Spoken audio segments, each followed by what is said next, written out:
We're starting to record, and we are reviewing the topic of factoring, and from there, we're going to go on with that topic. Now, the first one is 16x squared minus 81. Now, if you recall, I told you there was really basically four things you look for in factoring. The first thing you always look for is something called a common factor, a common monomial factor, something that goes into every single term. Well, in this case, there isn't one because this is 16 and 81. There's no number that goes into both of those even. And this one has x's, but this doesn't, so there's no common letter either. So that's always our first thing. If there are four terms, we look for something that goes into all four terms. If there are two terms, is there something that goes into all two terms? After that, we then look at to how many terms we have. If there are two terms, then we look to see if it's the difference of squares. And if you notice, this is a perfect square. This is 4x times 4x. This is 9 times 9. So the first and the last term are perfect squares.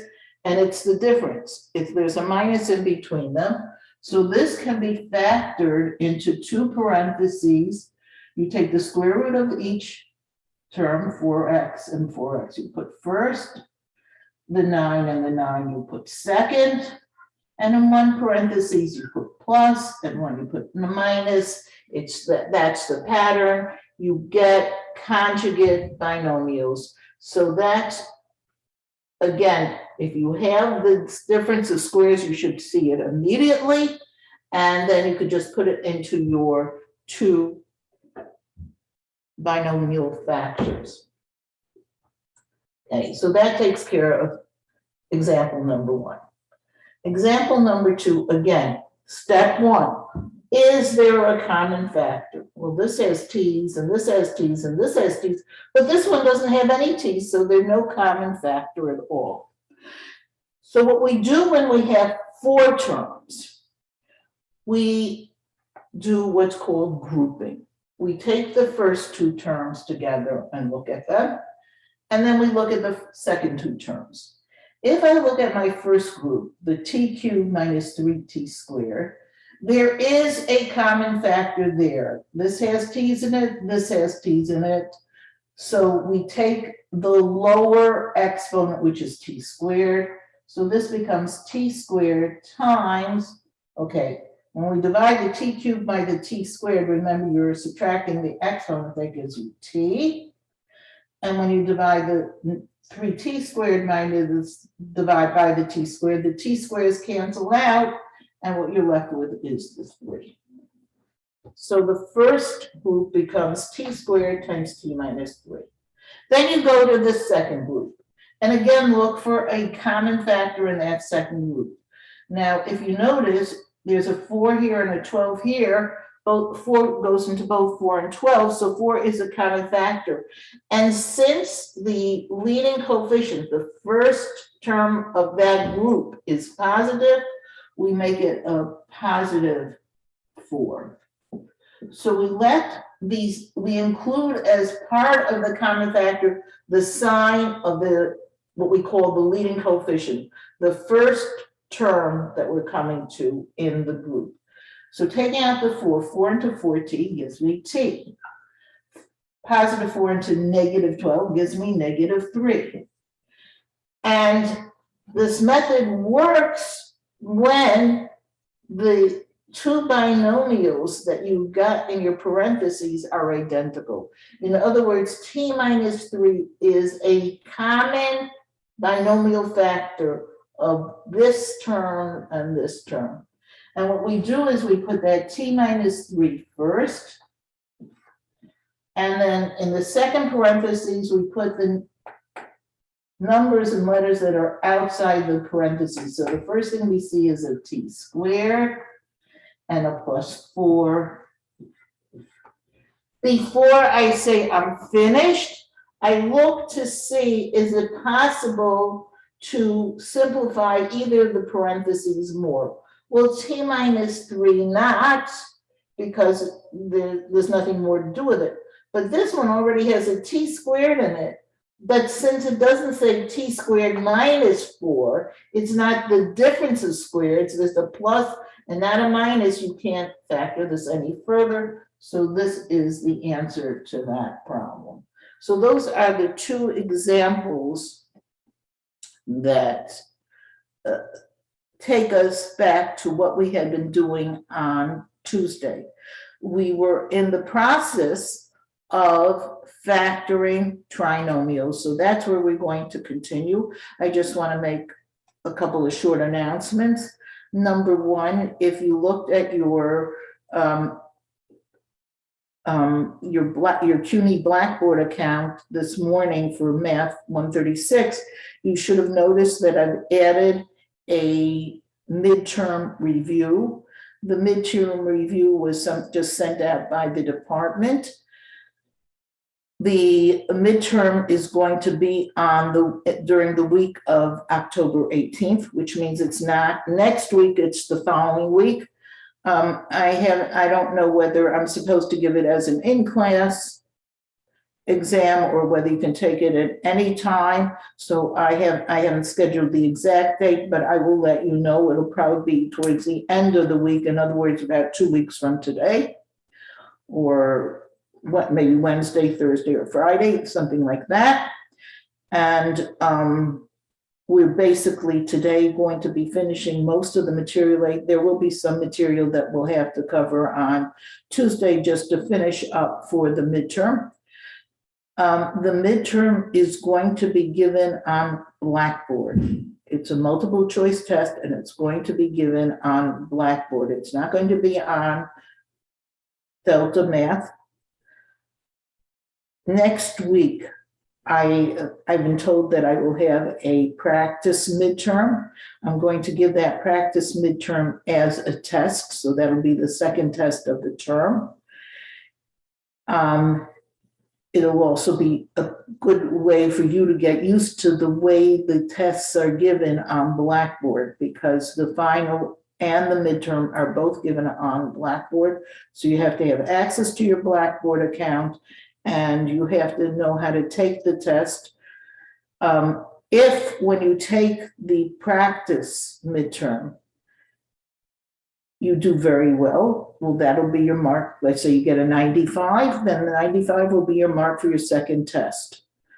But let's say you get a 75, but on the midterm you get an 85, then I'll take the midterm mark as your mark for the second test, because it shows me you're improved. So you'll get the better of the mark for your second test.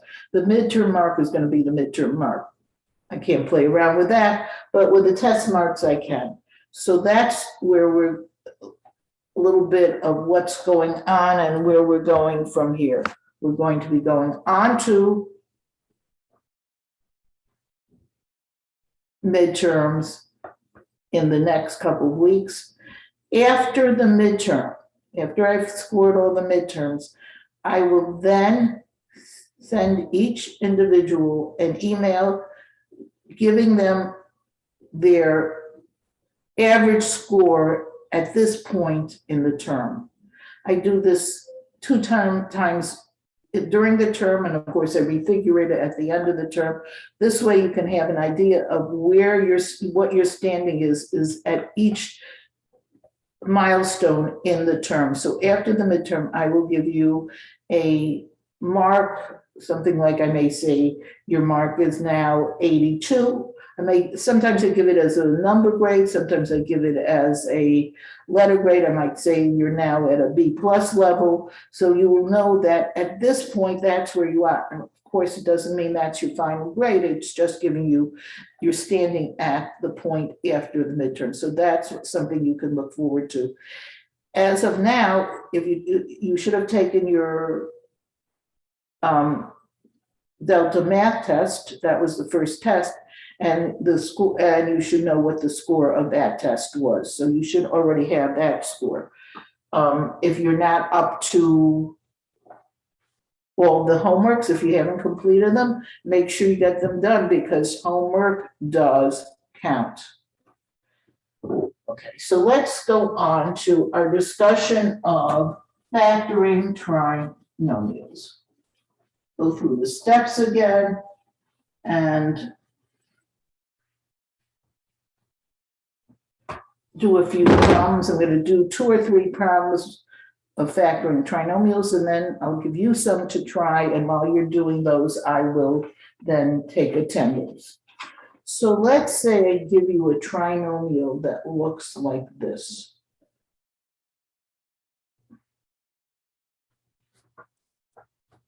X squared minus 4x minus 45. Here's a trinomial, and we want to factor this trinomial. Let's remember that the first step in any factoring is to look for a common factor. At this point, there is none, so we go on. So we go on to the next step. We said when we're factoring trinomials, we're going to be doing something that's called the AC method. What we do is we take the coefficient of the first term, which in this case obviously is a 1, and the final term, which is called the C. The first term is the coefficient of the x squared. The C is the number that stands alone, and we multiply them together. In this case, we're getting 1 times negative 45. So we get negative 45 as our value for AC. We also put down the number that's called the B. The B is the number that's in front of the X, the middle term, the term that came as a result of the inner and the outer. In this case, it's negative 4. And with these two numbers, we're going to see how to break up this 3-termed expression into 4 terms. So what we do is we look for numbers that multiply to negative 45, but when we combine them, they're going to give us negative 4. So the first thing I realized is that one number is going to have to be a positive number, and one number is going to have to be a negative number, because the product of 2 numbers is negative only when one is positive and one is negative. And we start looking at numbers that multiply to 45. So 1 would be 1 times 45. That doesn't seem to be too useful, because a positive 1 and a negative 45 gives us negative 44. We need, since the B is a small number, we need our numbers to be closer together. What about 3 and 15? Well, if you combine a positive 3 and a negative 15, you get negative 12. No good. Okay, what about 9 and 5? Positive 9 times negative 5 is certainly negative 45. And when we add the positive 9 and the negative 5, I get positive 4. I got the right number, but the wrong sign. Once that happens, it means I just have to switch this. I have to make the 5 the positive one and the 9 the negative one. This is going to be my correct combination. Positive 5 and negative 9 together multiply to negative 45, and positive 5 plus negative 9 gives us negative 4 when we combine them. So once I found the right combination of numbers that fit into this 2-step example that we're talking about, we rewrite our example. We leave the first term alone, x squared. We leave the last term alone, the negative 45 alone. What we do is, instead of the middle term, negative 4x, we write it as positive 5x and negative 9x. We just put an x next to each of these numbers, and now we have the exact same expression, because when you would add 5x and negative 9x, it would be negative 4x. But we have it as 4 terms, which means we can now use grouping to factor it. So as we did, we know how to group. We take the common factor of the first two, which is going to be x, and do x plus 5. Then we look for a common factor in the second group. Well, 9 and 45, that's certainly going to be a 9, because 9 goes into both of them. But since my beginning term is negative, I'm going to use a negative 9. And when I divide the negative 9 with a negative 9x, of course, that gives me x. And when I divide the negative 9 into the negative 45, it gives me positive 5. I know I'm on the right track when these two parentheses are identical. I have one more step to go. I take that common binomial factor of x plus 5, put it in front, and in the second parentheses, I put the two numbers that are outside, x minus 9. It would have been perfectly okay for you to put the x minus 9 as the first parentheses and x plus 5 as the second. What wouldn't be correct is if this was a minus 5 and this was a plus 9. But if you have, it doesn't matter which order you put the parentheses in. It means the same thing. So we have now factored this trinomial to x plus 5 and x minus 9. You can always check that it's the correct answer, because if you did FOIL, you should get back to what we originally had. Okay, let's try another one. As I said, we want to do a couple of them so we get a feel of this, and we'll see. It looks like you're doing a lot of work, but like this picking of the numbers, sometimes you could just pick it out by looking at the numbers. You might have right away realized we wanted to multiply to 45, but combined to 4, it has to be 9 and 5. You might have, and just then be careful with the signs.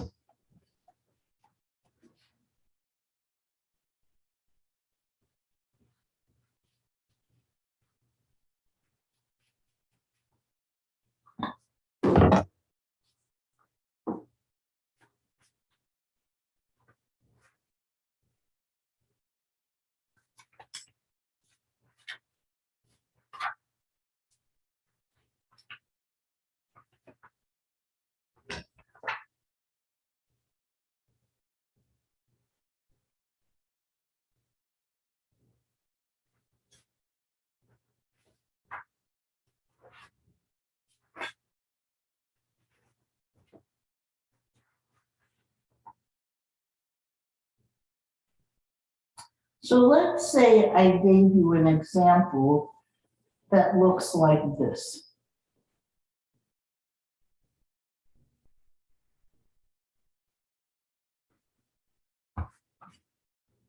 (3a squared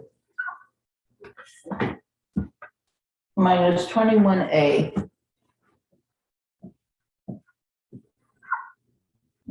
again, I'm going to work this one out for you. I'm going to do this one, and then we're going to do one other, and then I'm going to give you some to try. Okay, we again have a trinomial that we want to factor.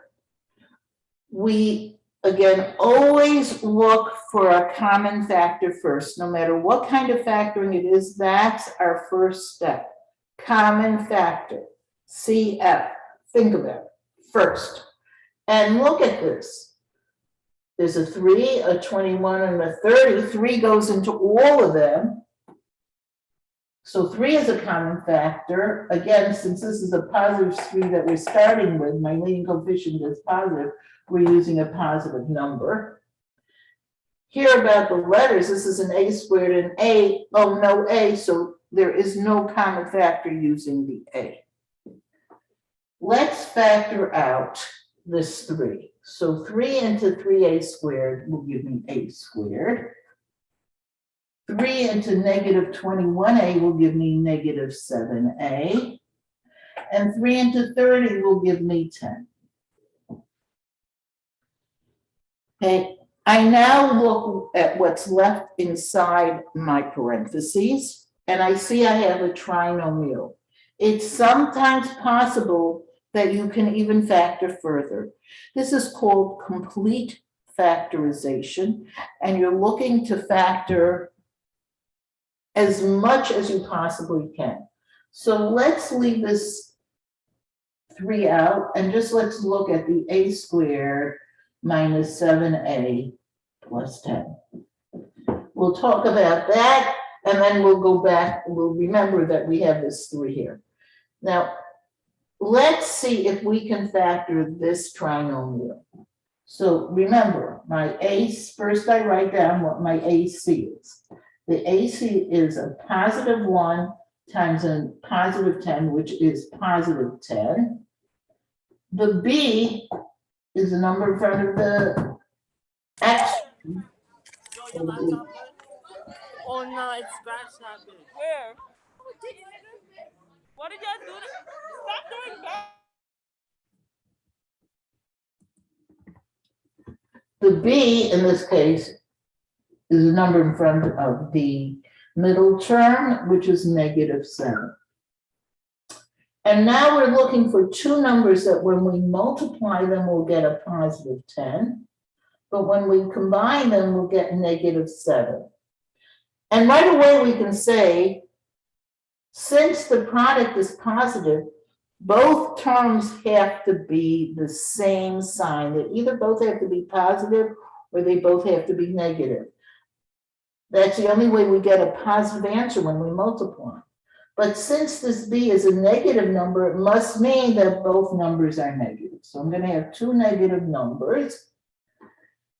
And let's write down what multiplies to 10. So it could be 1 times 10 or 2 times 5.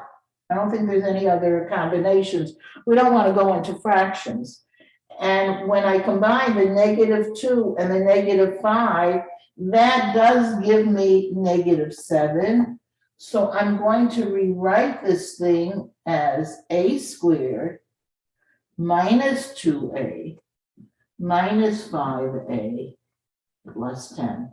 Notice it makes sense because if I would have combined the -2a and the -5a, that would have given me that -7a. But we need it to be the 4 terms so we can use grouping.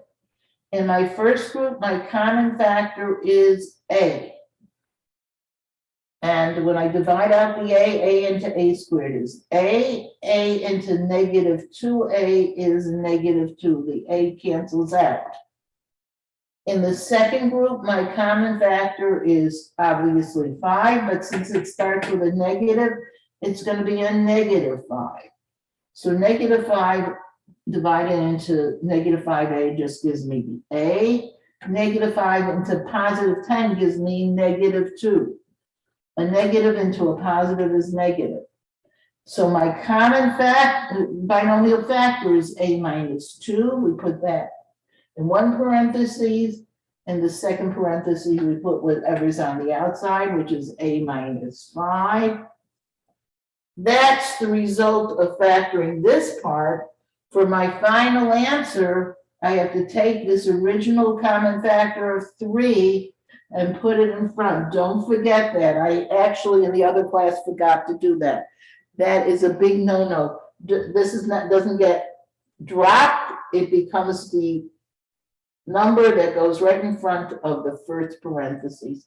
So in this case, we had a common factor plus a trinomial to factor.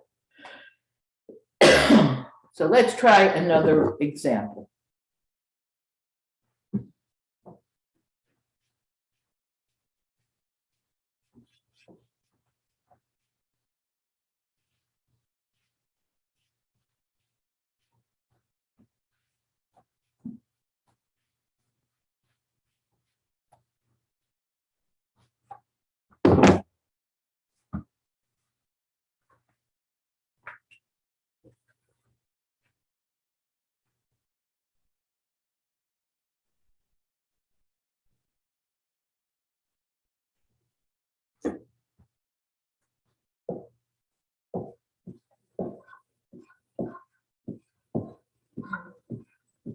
let's say I want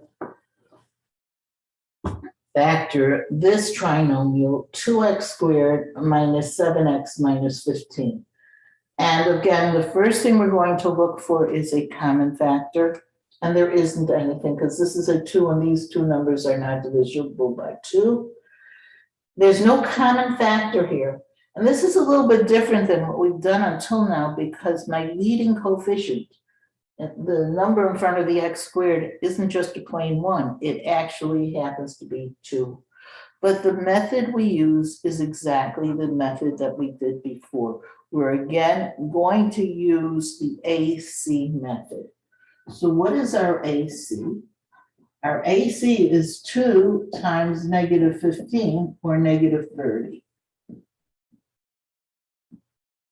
Look, 2 times negative, it looks like I'm writing a lot, but you really don't have to. You could just write negative 30 as long as you remember that that's your AC.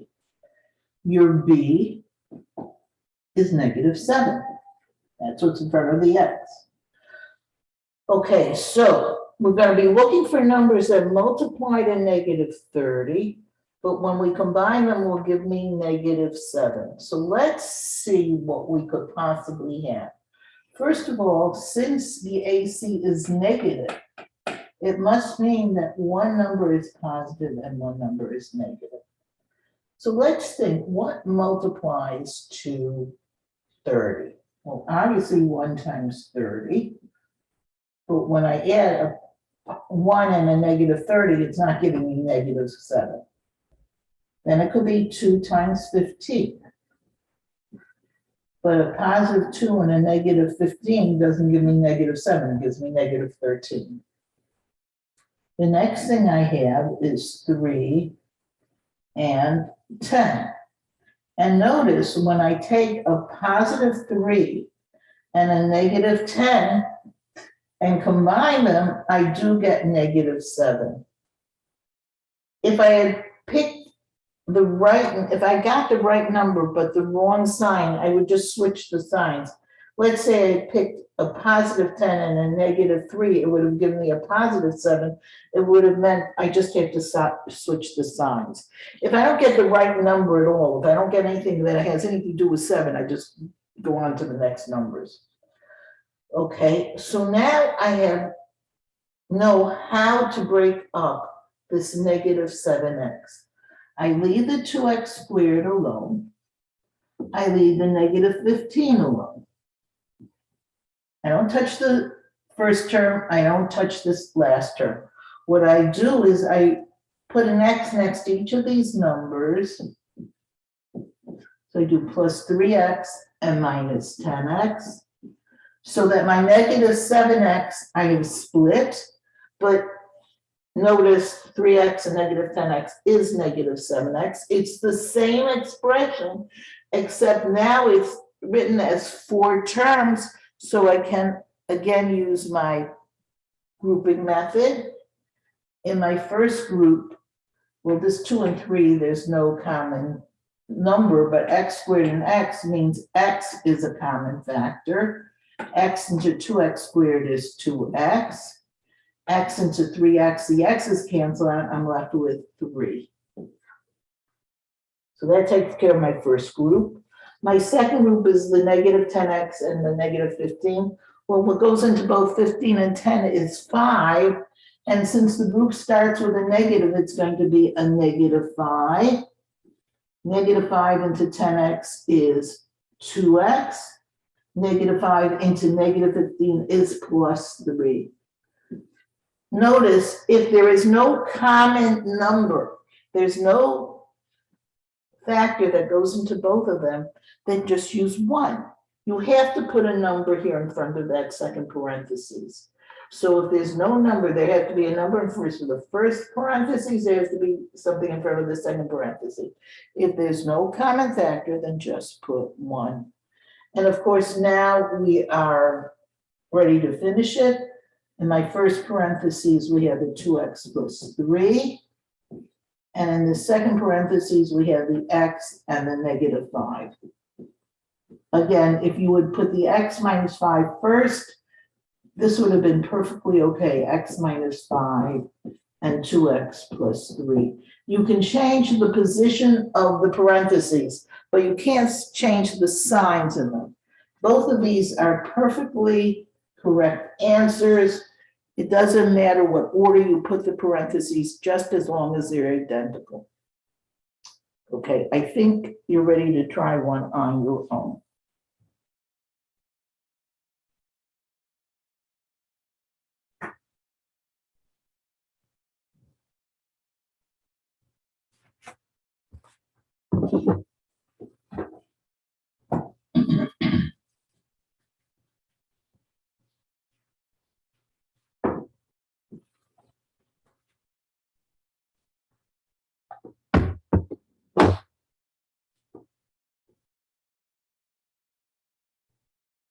So let's see if you can try this one. See if you can completely factor 12x to the third minus 10x squared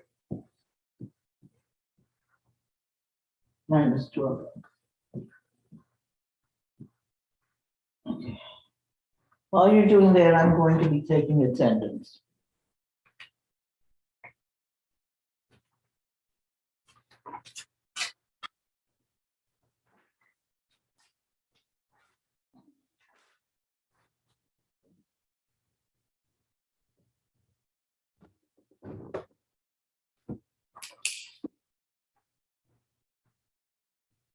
Maury?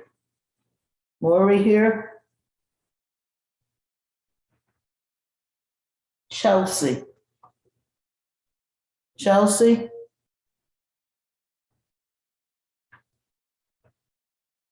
Ariana? Here. Hi, good afternoon. Adina? I'm here. Yeah, thank you. I think I can always count on you. Good to have you here. Lachey? I'm here. Hi, good. This class is good. Most people show up. It's a pleasure. Kava? Here. Hi. Terrence? Here. Hi. Karide? Here. Hi. And Lori, I see that you just came on, so I'm going to put you here as here. Thank you. Kizia? Kizia? Faith? Here. Hi. Ethan? Here. Hi. Isabella? Isabella? Serenity? Here. Hi. Reggie? I know you're here because you answered questions. Hello. Hi. Zamia? Here. Hi. Brandon? Here. Okay, good, thank you.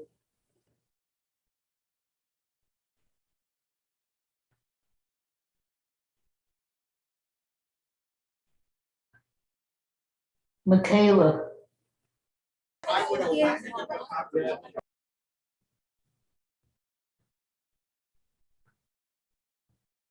Seraphine?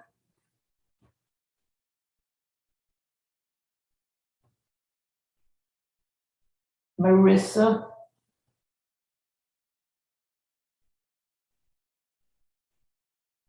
Renee? Here. Hi. Sky? Sky? Sky is here. Okay.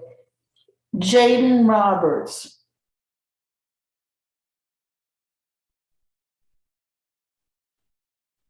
Kennedy. Kennedy Shelton. Yeah, I got you, Sky. Good.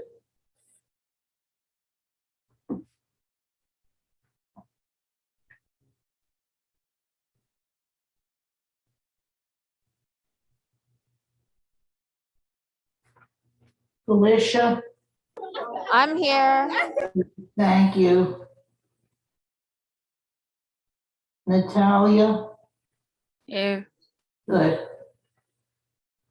Michael. Here. Good. Cassidy, Here. good. Megan. Megan. Kalia. Lauren, Here. hi. And Kayla. Kayla Zachary.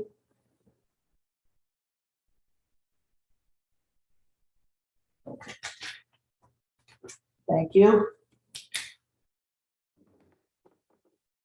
Okay, let's see if we can try this now. Miss Pearl, Yeah, Kezia, I'm here. thank you, Kizzy. Sorry, thank you.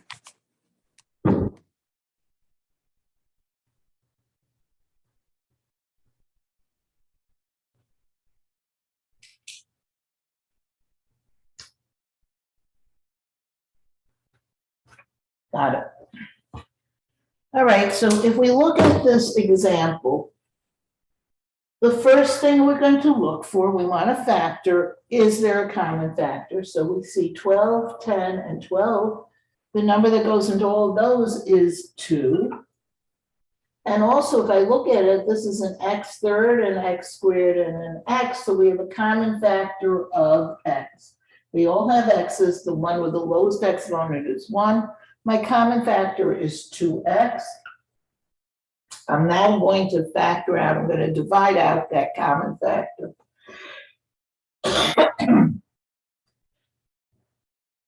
So I divide 2x into 12x cubed, that'll give me 6x squared.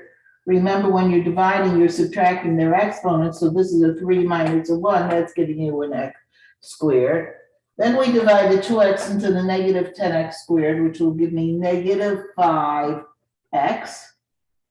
And finally, the 2x into the negative 12x will give me negative 6. The x's cancel out.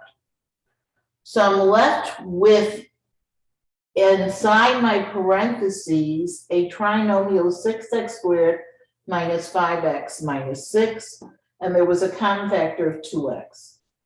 So now I have to go further. I have to see if I can factor out that, Adina, thank you.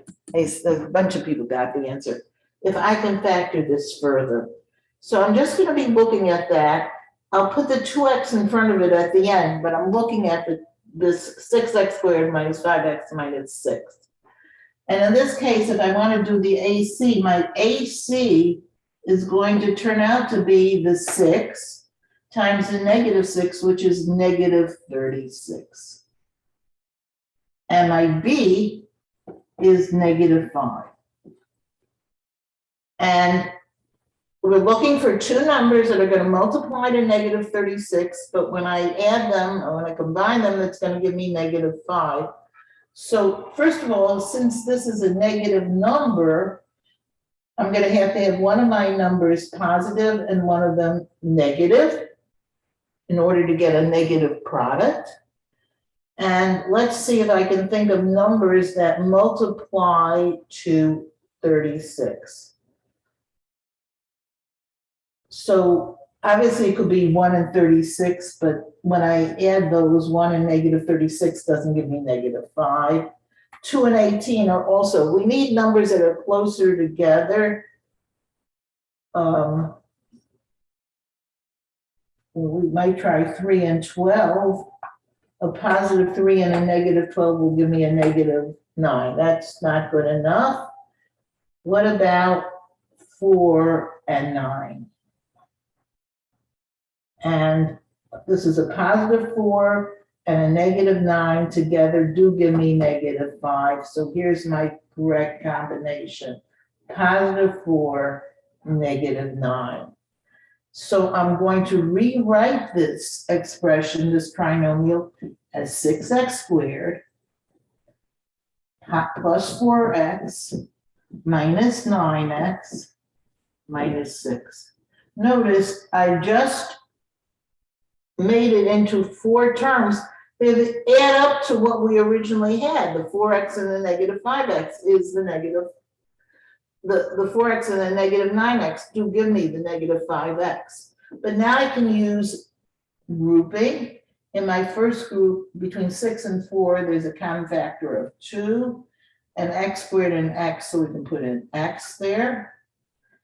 And 2x into 6x squared gives me 3x.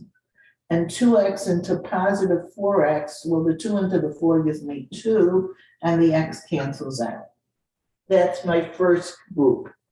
In my next group, I have negative 9x and negative 6, so 3 goes into both of them, but since we're starting with a negative, it's going to be a negative 3. And negative 3 into negative 9x is 3x. And negative 3 into negative 6 is positive 2. Be careful with your signs, which means that you can put your 3x plus 2 in front as your common binomial factor. What goes next is the 2x and the minus 3. And now don't forget, bring this 2x over here for your final answer to be 2x times 3x plus 2 times 2x minus 3. So here we had a combination of common factor and grouping. Okay. Let's say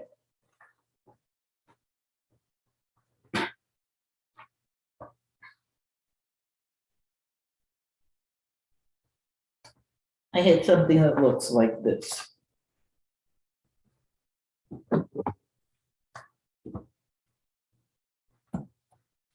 Try another example.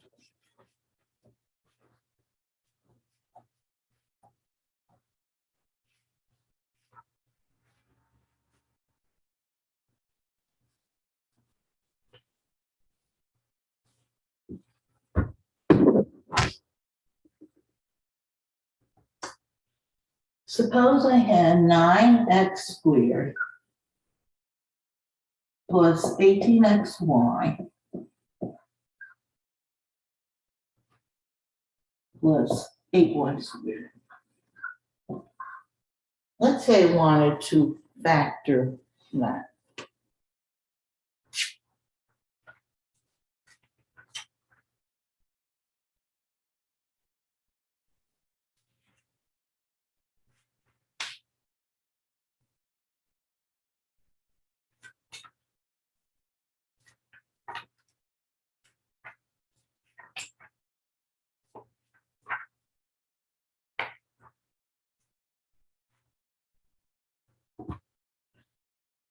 So what's different about this is the fact that we don't have just one variable. We actually have 2 variables.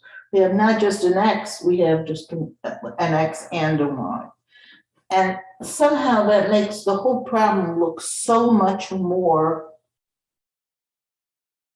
complicated.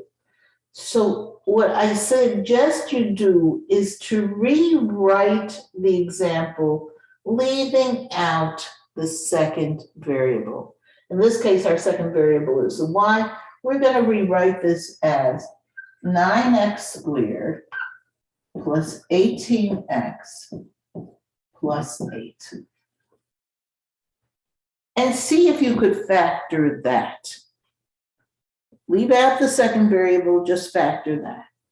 Okay, let's try and factor this. Now, in order to factor this, we need to do our AC method. There's no common factor, but our AC is equal to 9 times 8, which is 72. And our B is the number that's in the middle here, which is positive 18. So we're looking for two numbers that when we multiply them will give us 72. But when we add them, will give us 18. And if we think about the signs, since the product is positive, it's either both numbers are positive or both numbers are negative. But since the middle number is also positive, it must mean that both numbers are positive. So let's see if we can figure out what multiplies to 72. Well, certainly 1 and 72. I don't even know why I ever put those in. Those are very far apart. It's not going to work. We might have 2 and 36. Again, when we add them, we get 38. We might have 3 and 24. Using a calculator can be very helpful when the numbers are pretty large because it can help you figure out different combinations. I'm just in my head dividing this number by 1, 2, 3. Again, 3 and 24 is 27. We're getting closer, but we're not there yet. 4 times 18 will give us 22. 5 doesn't go into it. 6. 6 into 72 is 12. And when I add positive 6 and positive 12, it does give me 18. So I have found the right combination now. I probably should have started with numbers that were closer together and then worked away. Again, I wrote all of these down, but you could just do this in your head. 1 and 36 doesn't work. 2 and 36, that doesn't work. You could just play with your calculator. It makes it much quicker. So rewriting this will be rewritten as leave the 9x squared. We'll write the 18x as 6x and 12x. And we'll bring down the 8. And we will use, as we've done before, our grouping. So in our first group, we have 9x squared and 6x, which means our common factor is 3x. And 3x into 9x is 3x. And 3x into 6x is 2. And then in our second group, we have 12x and 8, so that's a common factor of 4. And 4 into 12x is 3x, and 4 into 8 is 2. So that we end up with 3x plus 2 and 3x plus 4. And if you notice, when I wrote my ending parentheses, I left a space. Why? Because now I can put in the y's. To finish this up, to get my answer to my original question, all I have to do is at the end of each parentheses, put that other letter, that other variable, which in this case is y. And this will be, so I can do the whole problem with a single variable and just at the end, stick in the second variable. It makes it a much simpler problem to look at. It doesn't look so confusing. And again, if you would use FOIL on 3x plus 2y and 3x plus 4y, when you FOIL them, you would get this example. Okay, let me give you one more before we go on to another topic.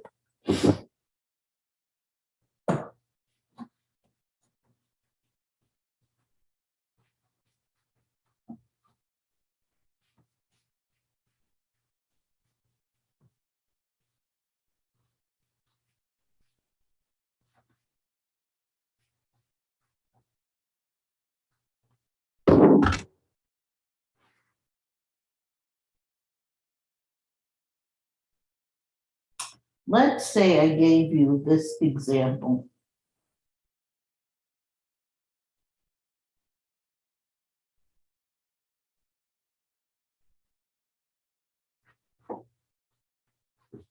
4x squared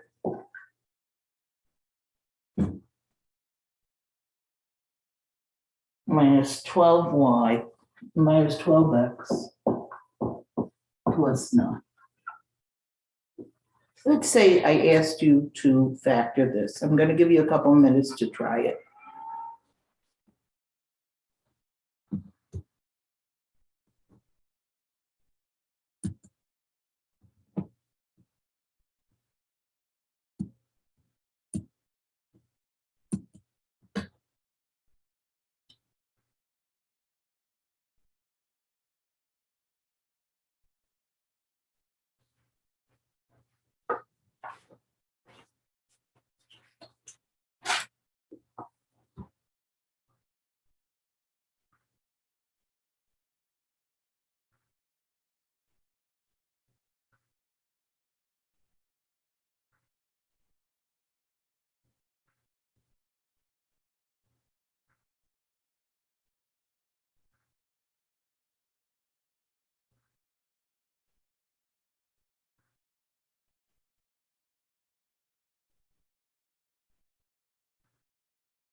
Okay, that looks like a good answer.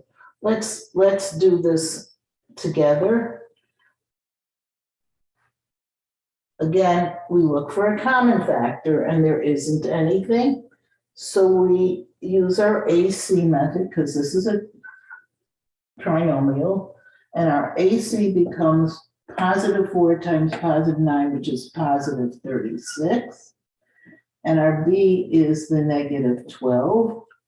So we're going to be looking for two numbers that multiply to positive 36, but when I combine them, will give me negative 12. And it's obvious that since my product is going to be positive, my two signs are either going to be positive or negative, but that middle term being negative means they both have to be negative. So we're looking for two numbers that multiply to 36, but when we add them will give us 12. Obviously, I think those numbers, it's clear, is 6 and 6. Negative 6 times negative 6 is positive 36. Negative 6 plus negative 6 is negative 12. So I'm going to rewrite this as 4x squared minus 6x minus 6x. I broke up, that's what I did with the 12x plus 9. And again, here's my grouping. In my first group, I have a common factor of 2x. So this is 2x into 4x squared is 2x. 2x into negative 3x. The x's cancels out. Negative 6x. 2 into negative 6 is negative 3. The x's are gone. Then I have negative 6x plus 9. So my common factor is negative 3. And negative 3 into negative 6x is positive 2x. And negative 3 divided into positive 9 is negative 3. So I can rewrite this as 2x minus 3 in one parentheses. That's what's in parentheses. And in the outside is also 2x minus 3. In other words, both parentheses turned out to be 2x minus 3. And we can leave our answer this way, or we can write it as 2x minus 3 with a 2 exponent on the outside, which means that you're multiplying 2x minus 3 times 2x minus 3.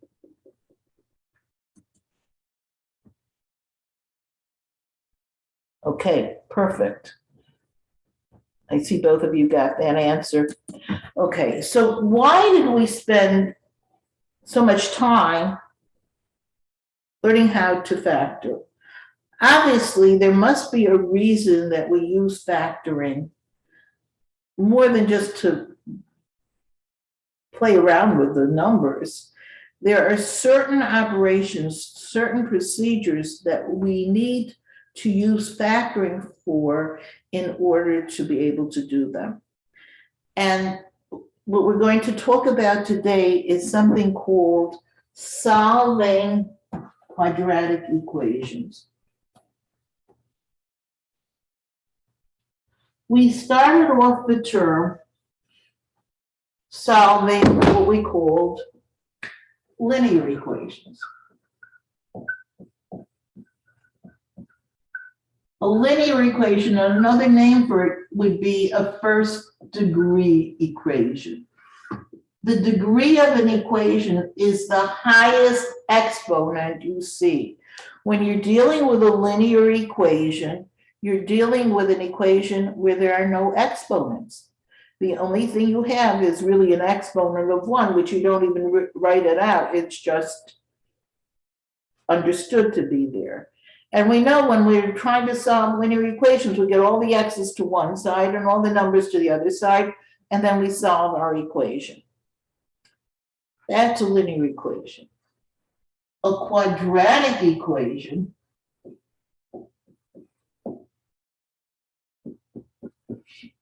could also be called a second degree equation, because the exponent you're going to see in a quadratic equation, you're going to see an exponent of 2. You might even go see an exponent of 3 or 4, but specifically in quadratic equations, you're going to have an x squared. And the question is, how do we solve quadratic equations? And today I'm going to teach you what's called the factoring method of solving quadratic equations. Sometimes this method won't work, and then we'll have to learn other methods, but for this chapter, we're learning how to solve the quadratic equation. So let's take an example.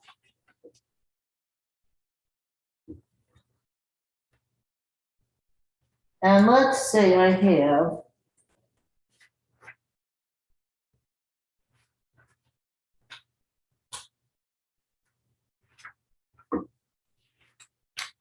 this equation. X squared minus 2x minus 24 equals 0.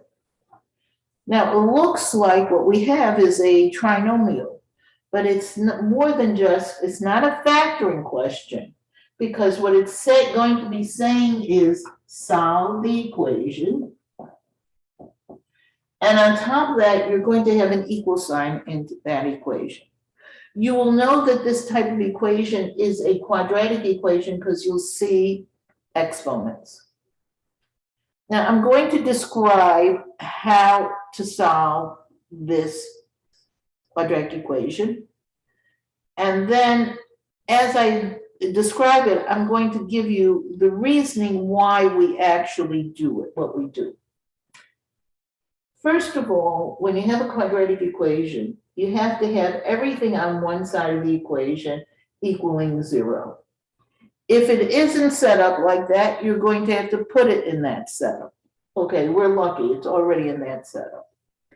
And your terms are in what we call descending order, the x squared, the x, the number. Your next step is to factor this In this case, it's a trinomial. Let's factor the x squared minus 2x minus 24.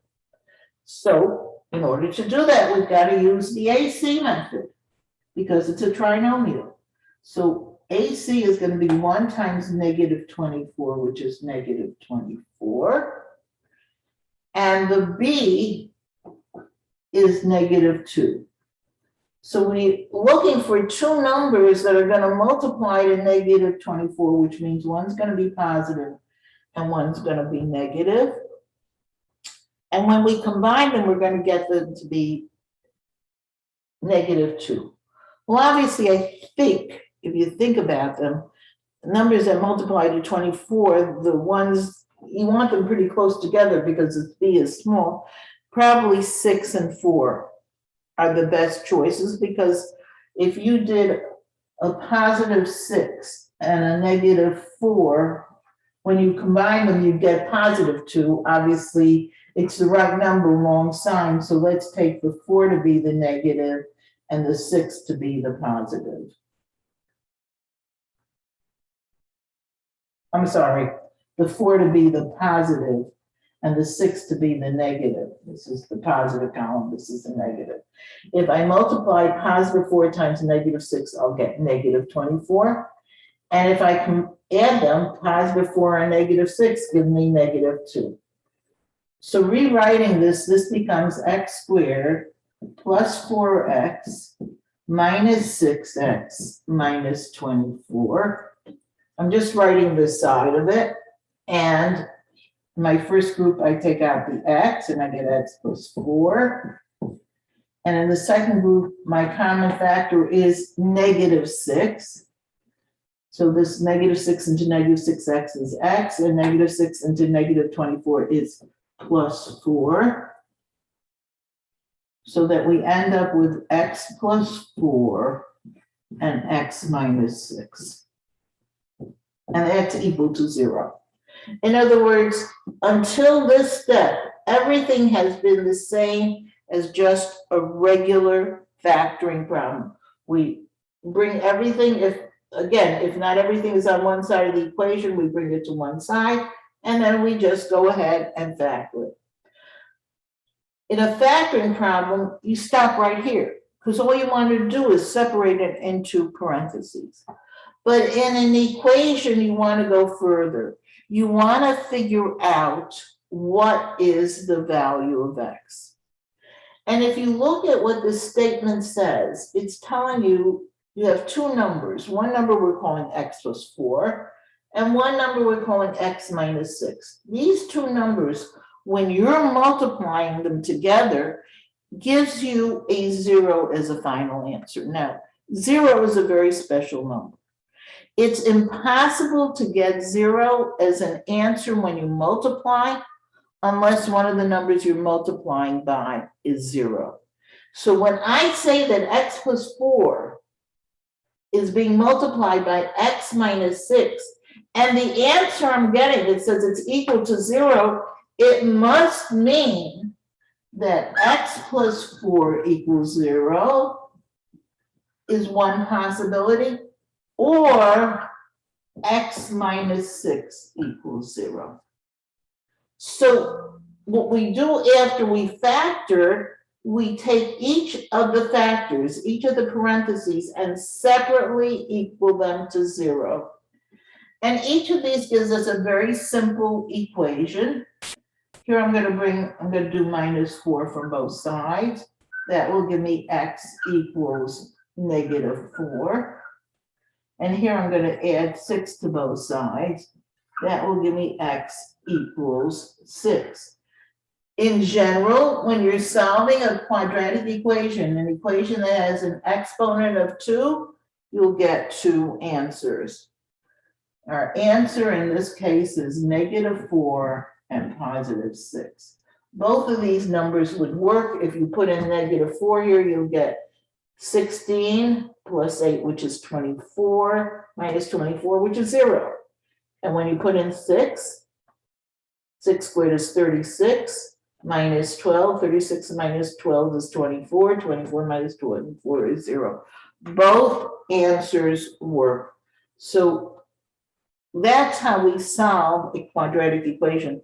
Obviously, it's very important to be able to factor. The whole method that we just did depended on ability to factor.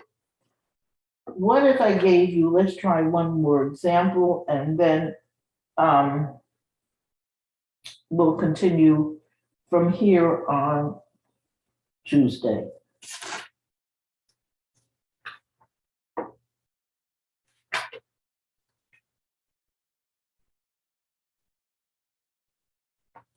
Okay, so let's say I had this example.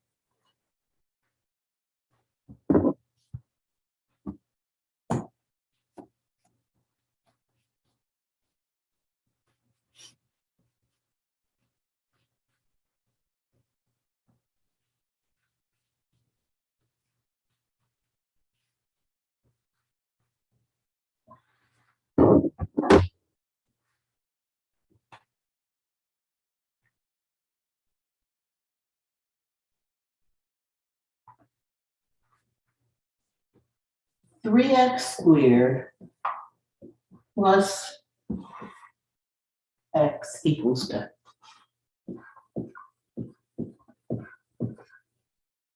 Okay, we'll work this one out together, and then we'll be finished with the class pretty much. Okay, I look at this equation. Again, the instructions said solve. I know it's an equation number one because of this solve or find the answer to, also because it has an equal sign in it. Now, remember what we said. When we have I look at the equation and I see I have an x squared in the equation. That means it's a quadratic equation. It's a second degree equation. Even though it doesn't equal 0, it's still a quadratic equation because it has an x squared term. And when it has an x squared term, what we have to do is get it equal to 0. So the first thing I'm going to do is I'm going to leave, I always want the x squared term to be positive. It's positive over here. So I will take this 10 and I will subtract 10 from both sides so that on this side, 10 minus 10 will give me 0. Now what I get over here is my 3x squared, the plus x, and the minus 10. Notice I have my terms in descending order. These are not like terms. I couldn't combine the x and the negative 10, so I just wrote it separately. And again, what I see is that I have a trinomial equaling to 0. And I know when I want to factor that, when I want to solve it, I want to factor it. So I have to factor the trinomial. And in order to do that, I have to use the AC method. So what is our AC? Our AC is the 3 times the negative 10, which is negative 30. And our B is the number that's in front of the x, which is not, there's no number there, so it's understood to be 1. So I'm looking for 2 numbers that when I multiply them will give me negative 30, which means, of course, one is positive and one is negative. And when I combine them, I'm going to get positive 1 as an answer. Now, it must mean, because this is a small number, a very small number, the numbers I'm looking for must be pretty close together. And what makes me, when I think of 30, the numbers that I think of that multiply to 30, I think of as 5 and 6. Well, let's see if positive 5 and negative 6 work. When I multiply a positive 5 times a negative 6, it will give me the negative 30. But when I combine, when I add positive 5 and negative 6, I get negative 1. And I didn't want negative 1, I wanted positive 1. So let's just switch the positions. Let's make this one the positive and this one the negative. So positive 6 to plus -5 will give me +1.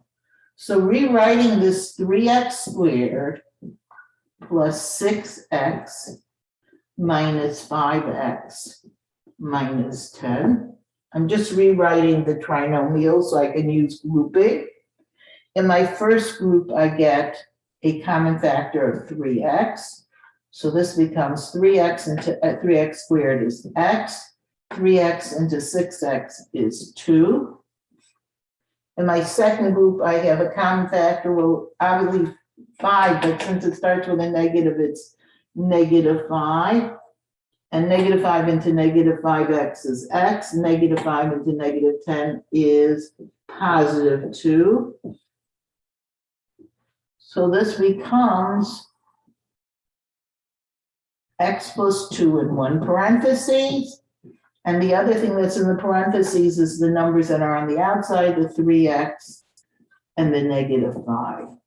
And I put it back equal to 0, even though I didn't put equal to 0 in the interim, I was just working it.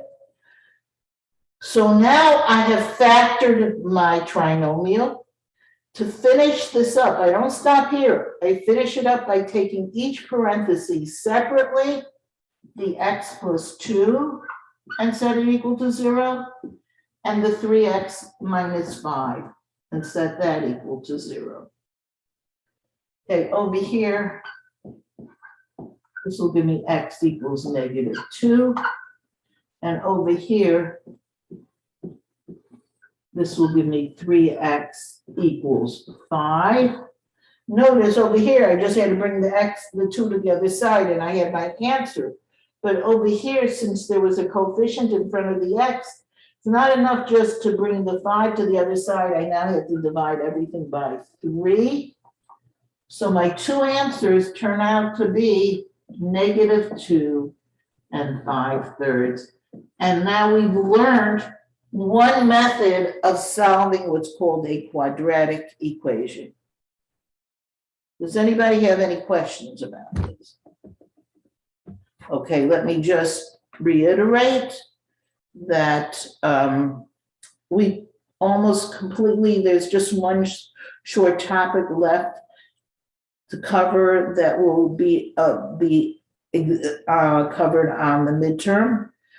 Look at your CUNY Blackboard account, your Math 136-006 account to see a copy of the midterm review. It's in the section that's called weekly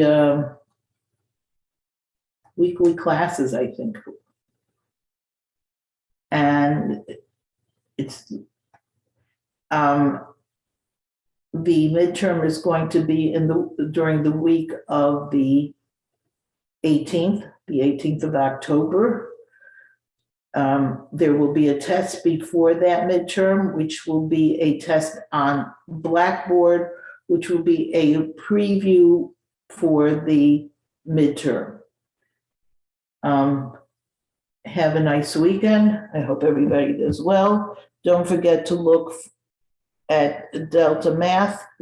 Probably by tomorrow, there'll be a new assignment on factoring of trinomials.